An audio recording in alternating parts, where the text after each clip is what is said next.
If you look at it from a quality engineering standpoint, there are multiple tools and technologies across.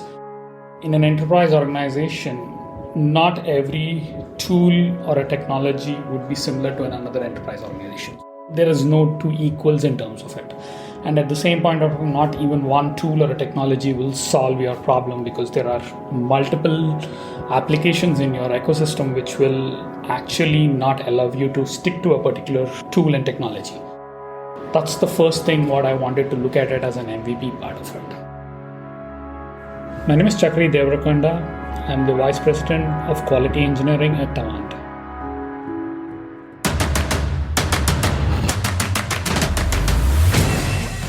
This is Code Story, the podcast bringing you interviews with tech visionaries who share in the critical moments of what it takes to change an industry and build and lead a team that has your back. I'm your host, Noah Laphart, and today how Chakri Devarakonda joined forces with the team at Tavant to establish automated testing driving digital innovation.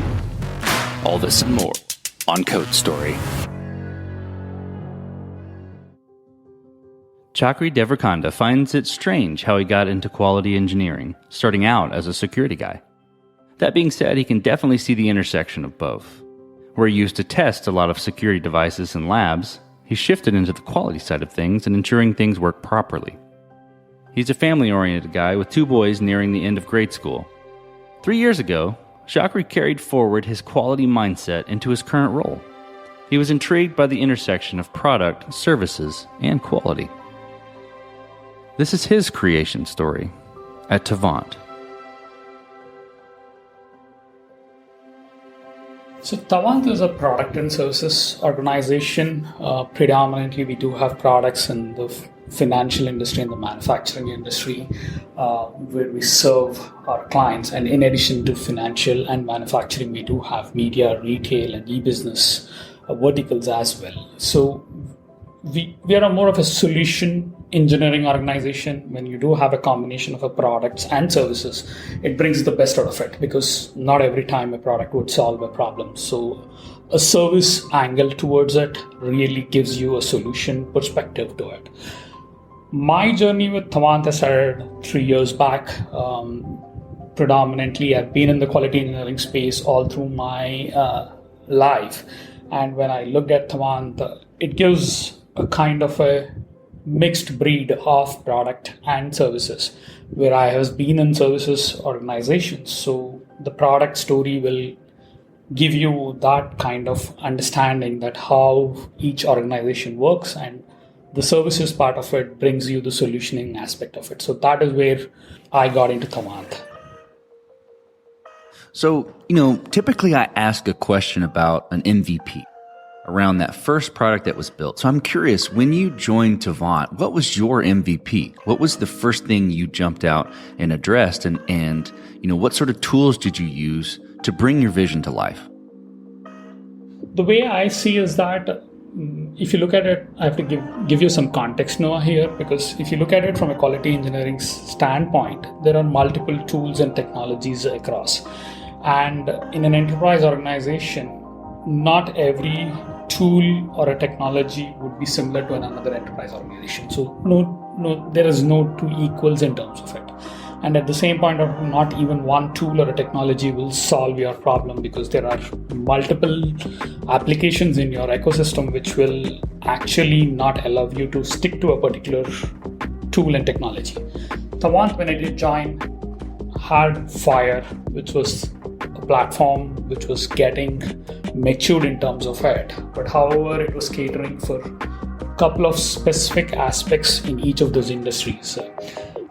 When I say specific aspects of it, looking at from a web application, mobile application, there are certain aspects of it where it would really solve the problems. But when I see it from an end-to-end spectrum, in terms of it, there are multiple tools and technologies. So a platform which can orchestrate across all of those tools and technology and provide a test ops kind of a model, a QE ops, which is where the consumer experience spans in. That's the first thing what I wanted to look at it as an MVP part of it. when you addressed that portion, then tell me about some of the decisions and trade-offs you had to make. Right? You've got to decide where you're going to start, essentially. Tell me about how you decided to do that and how you coped with those early decisions. Since we serve multiple industries, picking up one particular industry and doing an MVP is the easier way to go with it. But however, since I had the practice both horizontally across all the products and also provide services independently to different clients, picking up that simple MVP would be difficult in terms of it for a vertical focused. So what we did is we picked up specific challenges and pain points in each of these industries where we were serving and looked at a point of view that why don't we deliver the critical milestones for each of these verticals, so that way an MVP will be more successful in terms of it rather than having it only focused in a particular vertical. So to give you a specific example to it, in the media industry, there is not only with mobile web or mobile application, there is an OTT side of the story. So automating those applications on the OTT platforms becomes very complex, and we cannot take all the OTT platforms to do it. So the MVP has taken up Roku, Fire TV as two parts for the first one MVP. And when we went to the manufacturing side of it, we wanted to look at how can we automate some of the IoT related aspects of it. And then when we picked up on the financial world, we wanted to look at certain areas in the financial world, like specific loan origination systems, and how can we automate those. So those were the three different MVPs which we put together and said that, hey, let's go ahead and attack these problems. This episode is sponsored by Vanta. You're a startup founder. Finding product market fit is probably your number one priority. But to land bigger customers, you also need security compliance. And obtaining your SOC 2 or ISO 27001 certification can open those big doors. But they take time and energy pulling you away from building and shipping. And that's where Vanta comes in. Vanta is the all-in-one compliance solution helping startups like yours get audit ready and build a strong security foundation quickly and painlessly. How, you ask? Vanta automates the manual security tasks that slow you down, helping you streamline your audit. And the platform connects you with trusted vCISOs to build your program, auditors to get you through audits quickly, and a marketplace for essentials like pen testing. Join over 8,000 companies, including many Y Combinator and Techstars startups who trust Vanta. Simplify compliance and get $1,000 off at vanta.com/codestory. That's VANTA.com/codestory. This episode is sponsored by Kinsta. Between juggling client meetings, managing your website, and keeping up with everyday tasks, who has the time to stress out about website security? Well, with Kinsta, the technical stuff is taken care of, so you can focus on what you do best. Kinsta provides managed hosting for WordPress, offering lightning-fast load times, top-tier security, and unmatched human-only customer support. Whether you're a business owner, web developer, or running a digital agency, Kinsta makes managing your website easy and efficient. Kinsta provides enterprise-grade security, being one of the few hosting providers for WordPress with SOC 2 and other certifications, guaranteeing the highest level of security for your website. Thanks to their unlimited free expert-led migrations, Kinsta ensures a smooth transition for you from other hosting providers. Customers have reported 200% faster load times post-migration to their platform. What I find cool about Kinsta is their fast and reliable customer service and premium features that are included at no extra cost. Ready to experience Kinsta's hosting for yourself? Get your first month free when you sign up at kinsta.com today. That's KINSTA.com. So then, from that point, how have you progressed your approach to quality engineering, your team? How have you progressed it and matured it? And I'm curious how you took those MVPs and built a roadmap and decided, okay, this is the next most important thing to engineer, to create, to approach in our testing approach. So when we picked up these specific aspects of it, we were not able to deliver all of them at one shot even though they're MVPs, Noah. So typically, if you look at it from an OTT space, if you have to deliver it in Roku, there are multiple aspects of it that needs to be automated and tested across. So we picked up few of those features and then marked it as the MVP part of it, and that also gives us a flavor on what is our product roadmap. So if we have to deliver it on a consistent basis in terms of how we would be able to do it, not only tagging from a functional automation, we also have to take a look at it from a non-functional automation. How can we actually marry best of the both worlds in terms of it? When you look at it from a quality engineering shift left and shift right, how do I actually shift which way, and balancing those shift left and shift right is always a kind of a model when some of the verticals are more right shifted, like media, e-business, retail, and whereas some of the verticals like financial industries and manufacturing are still achieving a shift left aspect of it. So catering to both of the worlds in terms of making it and also significantly showing the progress in each of it had been a challenge in terms of it. So we picked up bits and pieces of it and then started putting out a roadmap to our product in such a way that there is a maturity which is being paved down, not only in adding the features but also making sure the features are more deeper in perspective from an engineering activity. So let's switch to team then. So tell me about how you go about building your team and built your team, and what do you look for in those people to indicate that they are the winning horses to join you? Technology is easier to deal with it, if I have to say. People are always complex. Agreed. If you look at it from a quality engineering standpoint, if I put somebody on a performance aspect of it, the technology, when it is subjugated to certain characteristics of performance, it would vary in terms of it, whether it is stress, concurrent users, and kind of it. If you relate it to the same to the human philosophy part of it, situations make each of them very different, and some of them rise when you put a lot of pressure or when you're under pressure, or some of them will take it up when they are pretty cool and calm and composed. So what I do look at it in my team is that everybody has a strength, and I look at the strength, what they do have, play to their strengths, and at the same point of time identify the weakness and see how can I actually supplement the weakness with somebody else's strength, so that way that the team comes in. Because you cannot have all the team as rock stars, because that will create an imbalance, because everybody would be aggressive, everybody would like to take their own way.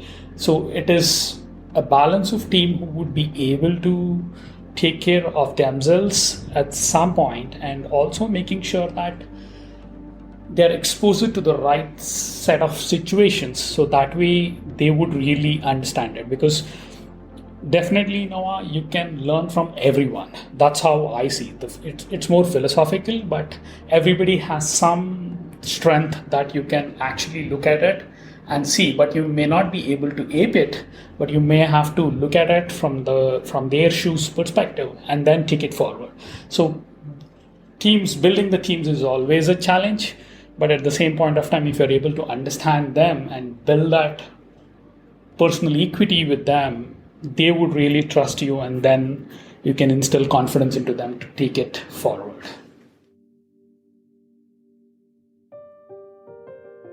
Well, let's flip to scalability then. So did you build this to scale efficiently from day one, or are you fighting this as you grow and gain traction? And I guess scalability could be in, technical approach, or it could be in team. Let's see where you take it, Chakri. When you look at it from an MVP standpoint and you're trying to serve for multiple verticals and multiple kind of enterprise organizations, scalability becomes a major question in terms of it. And to be honest with you, we haven't been able to predict a lot from a scalability standpoint, because the way teams do use this platform and how it is being done, each of them has their own ways and means of looking at it. So we have been trying to see from each of the organization's viewpoint and then scale it up to the right sense of it. But if you have to ask me, we are still learning every day on how scalability can be taken up. So Chakri, as you step out on the balcony and you look across all that you've built, what are you most proud of? What you're proud of today might not be a great thing tomorrow. That's what I have seen. That's fair. That's very fair. The moment of joy and satisfaction, what we do have when we solve problems and are able to help teams get through their quality engineering goals, is where I get satisfied to that point of time and be happy about it, but you cannot be content with it. The moment you're content and you're complacent, you would definitely lose it, because tools and technologies are always actually into the next level. So what we want to see is that we want to take up some of the trends in each of the technologies space, in each of the verticals we run through it, and see how best are we able to implement it.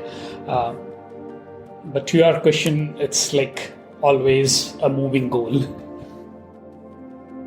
So let's flip the script a little bit.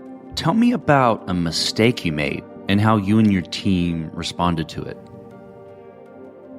There are multiple, but one of the interesting story what we have seen is that when we deal with financial world, there is a lot of data that is involved.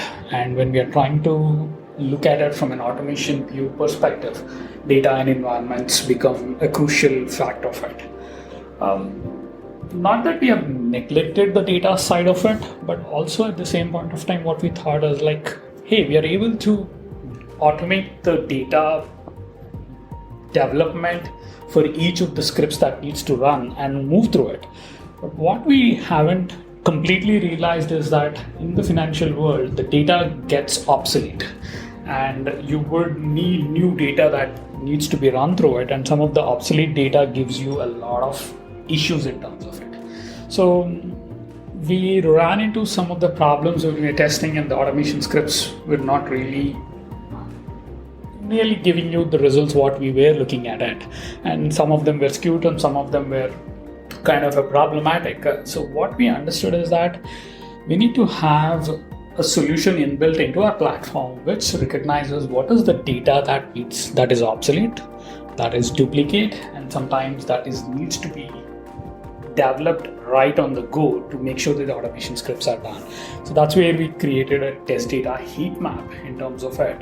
But when we had the challenge, we struggled for a while to understand where the problem statement was. But once we got a hook out of it, then we started building a feature of test data heat map, which will recognize the data is obsolete or data is needed for each of those test scripts, including to the field level, because there are multiple. So that made our life easy. But the way some of that, relating to your scalability question, the way products to develop is from when you're implementing and facing the real life challenges rather than implementing something which is more academical or theoretical in terms of it.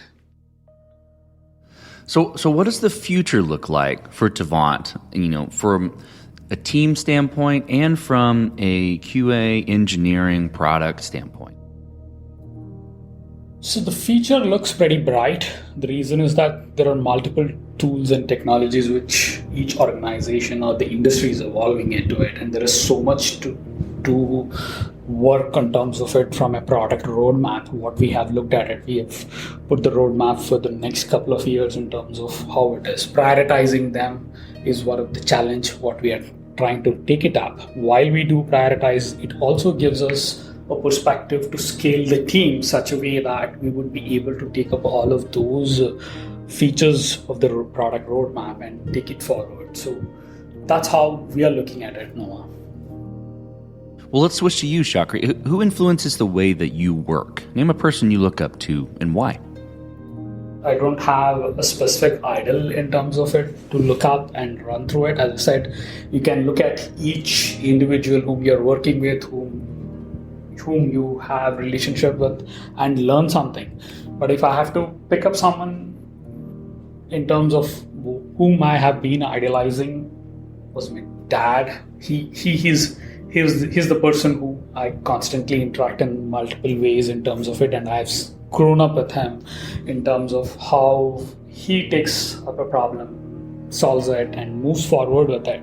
So that's where the philosophical viewpoint of it in life is that nothing is constant and nothing would be there. So there is a moving target, and you have to look at it from that perspective. But at the same point of time, you also have to be content and happy and joyful of what you're doing. Unless and until you do that way, you would not be able to go to the next level or take up something which is more than what you've already done. So that's how I see it, Noah. Well, we talked about a mistake earlier, but a little bit different spin. If you go back to the beginning, what would you do different? Or where would you consider taking a different approach?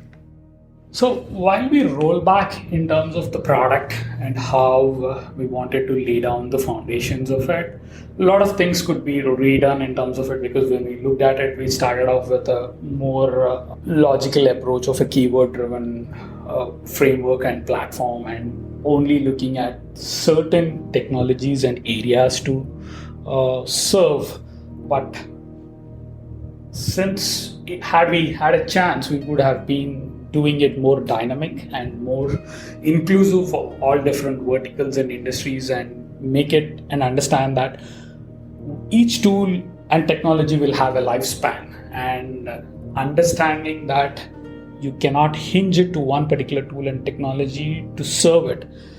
Had we taken that approach earlier in the life cycle, we would have maybe far ahead of the curve. But those are the mistakes you generally, or those are the things which you generally learn while you see it. But not being opportunistic and being more strategic might be a point of view I can tell. It's hard to tell in hindsight if you learned it and it was clear because you went through it, or if it's something you could have figured out before ahead of time. It's interesting to look back on those things, but it's hard. It's fine not to linger on them too long, because you are where you are. That's very true. It's not so easy in terms of it, because every time you look back, you feel that there would be a different approach to it. But that approach you take it, you might end up in a different challenge. So that's how I see it.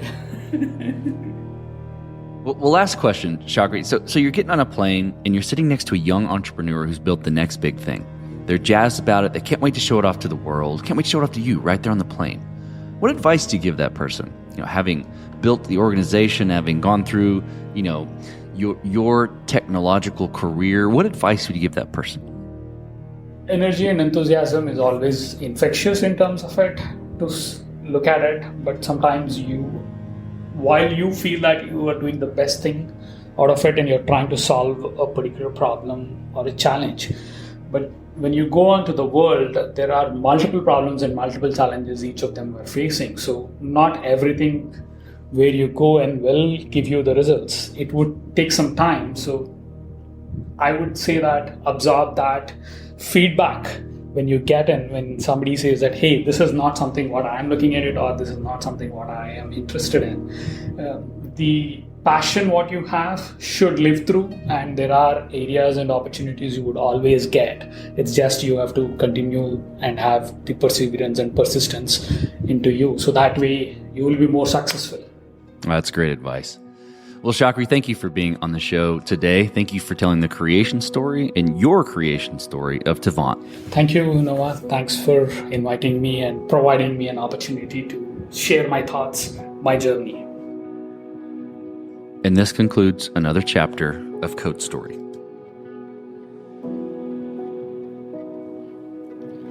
Code Story is hosted and produced by Noah Labhart. Be sure to subscribe on Apple Podcasts, Spotify, or the podcasting app of your choice. Support the show on patreon.com/codestory for just $5 to $10 a month. And when you get a chance, leave us a review. Both things help us out tremendously. And thanks again for listening.